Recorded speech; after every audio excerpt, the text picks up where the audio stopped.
Hey guys. Hi.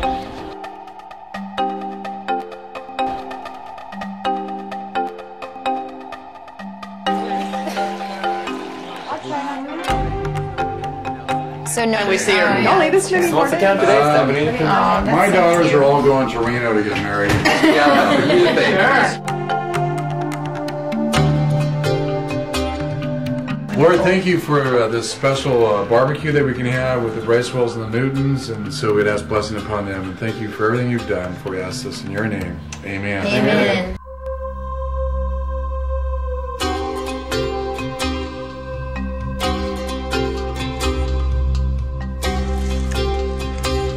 When people learn that I'm in funeral service, I've literally seen them move away. Cut right over the clavicle bone to be able to expose the jugular vein and the carotid artery. It is a sad business, and it's a hard business. Average funeral directors, they burn out within 10 years. You get a variety of different reactions, anywhere from, wow, that's really cool, to, oh my gosh, are you kidding me? Why would you want to do that? That's so scary, that's so creepy. Did you talk to them about putting a picture on the front of the crypt? I think they're bringing something in later. Okay. It's just really an honor to be with families at such a difficult time. It's an opportunity that I never expected to have.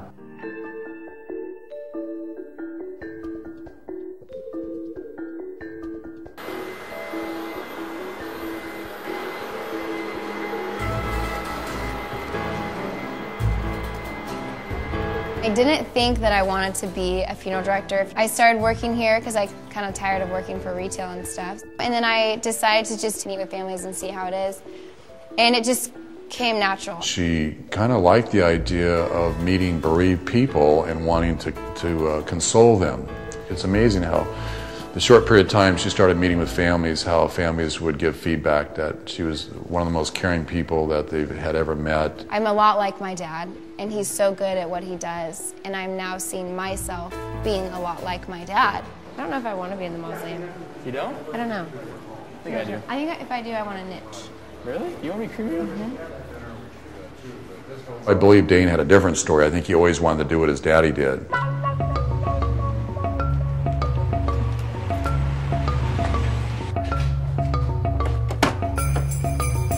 I really can't remember the first time I was around a dead person. I was in there with my dad all the time. Always followed him around and grew up in the business my whole life, and it's always just kind of been natural to me.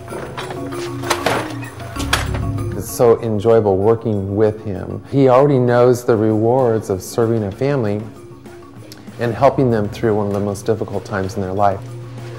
Most people, their dads have boring jobs, and I always thought it was really cool that my dad had an interesting job that no one else did, and so I always was very open with my friends and told them all about it. And people feel real good about having family members help their family members, and it's just a cool thing to be able to do. I can't wait to be done with school and to be able to continue on and to keep working and keep going on in this business.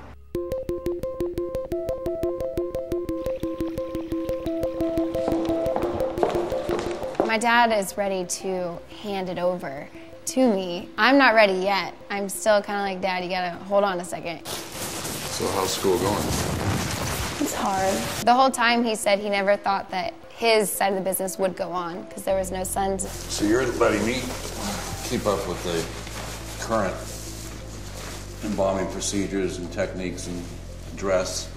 Yeah. From when I went to school in 1970. It was a lot different. Yeah. Pretty much then it was just an apron and rubber gloves. She's just really blossomed in this position. And what makes her a little unique is that to go on and actually get her license so she can clinically do embalmings. A lot of women will go into funeral service, but they only want to be a funeral director or an arranger. She's going to be licensed to do both. Since we're in training, I'd like to have you go ahead and raise the artery and the vein. I'm only 23, so I still feel kind of like it's surreal. But he's so excited for me to take it over. I see Chantel carrying on the foundation we've created.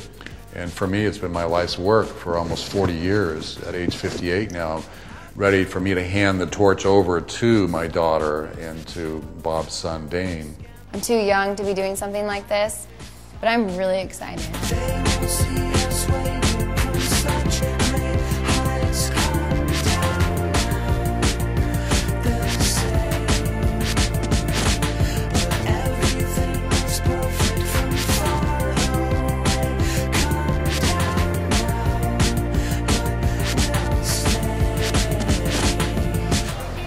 And that's me and you. We haven't had those reserved yet. I know. If Dane and Chantel ever got together, I would be great with it because Chantel's like a daughter. I would embrace that. I would see it, boy, there's the Newton Bracewell really becoming a team. Chantel's real cute. I'm sure he can be real happy with her. I think it'll be a good balance. She's kind of got that real personality for people, and then I do the actual behind-the-scenes stuff that no one would see as much. We do study together, and we do homework together sometimes, and we try to help each other out. We're very different in a good way. I can actually see a lot of my dad in me, which is kind of scary, and then I can see a lot of Rick and Chantel, so I can see it kind of working the same way when we eventually take over. Chantel Newton and Dane Bracewell are the future of Newton Bracewell to carry the torch. It's a good feeling that the legacy will continue through them that Rick and I have built up, that they will carry on, and maybe even someday it'd be exciting to have their kids come into the business too.